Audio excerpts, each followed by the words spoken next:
বাংলাদেশের রাজনৈতিক ইতিহাসের অন্যতম প্রভাবশালী ব্যক্তিত্ব বেগম খালেদা জিয়ার প্রয়াণে আজ গোটা দেশ শোকাচ্ছন্ন। কিন্তু এই শোকের দিনেও একটি প্রশ্ন বারবার সামনে আসছে, বেগম জিয়া কি কালকেই মারা গেছেন নাকি অনেক আগেই তার মৃত্যু হয়েছিল?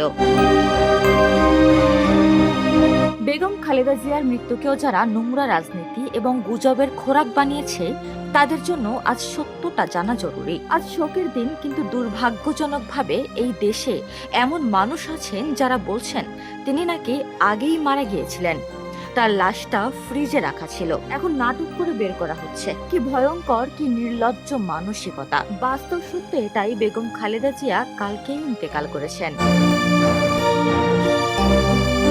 হৃদরোগ বিশেষজ্ঞ ডক্টর মারুফ রায়হান খান সামাজিক মাধ্যমে যা লিখেছেন সেটাই নির্মম সত্য। তিনি লিখেছেন, আমার ক্লাসমেট ও খুব কাছের বন্ধু ছিলেন বেগম জিয়ার অন্যতম সরাসরি চিকিৎসক। প্রতিদিন ওর সঙ্গে কথা হতো ওনার আপডেট ও ক্লিনিক্যাল প্যারামিটার্স নিয়ে।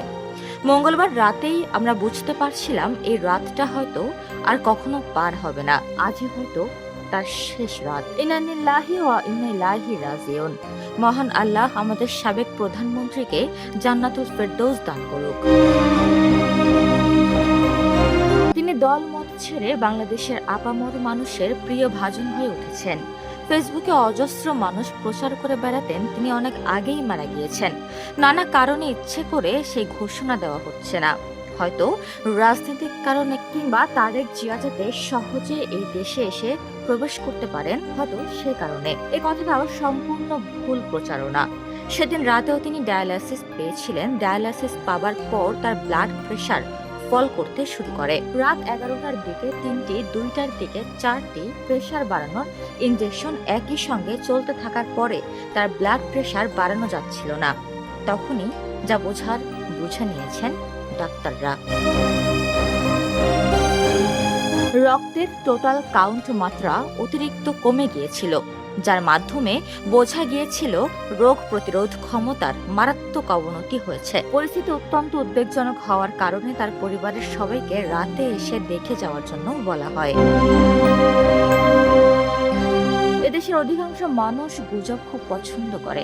অনেক সাংবাদিকও বিশ্বাস করতেন না যে তিনি বেঁচে আছেন। এই পুরো সময় অনেককেই প্রায় জোর করে বোঝাতে হয়েছে তিনি আসলেই বেঁচে আছেন। অবশেষে তিনি মারা গেলেন আজ শোকের দিন।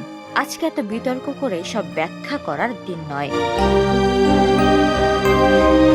এই কথাগুলো শুধু একজন চিকিৎসকের নয়, এটাকে বলে বিবেকের আর্তনাদ। একজন মানুষ মারা গিয়েছেন, একজন সাবেক প্রধানমন্ত্রী, একজন মা, এটি ইতিহাস। রাজনীতি থাকুক, মতভেদ থাকুক, কিন্তু এমন একজন মানুষের মৃত্যু নিয়ে নোংরামি চলে না। আজ প্রশ্ন করার দিন নয়, আজ শোকের দিন, আজ নীরবতার দিন, আজ দোয়া করার দিন। ডেস্ক রিপোর্ট, সোনালী।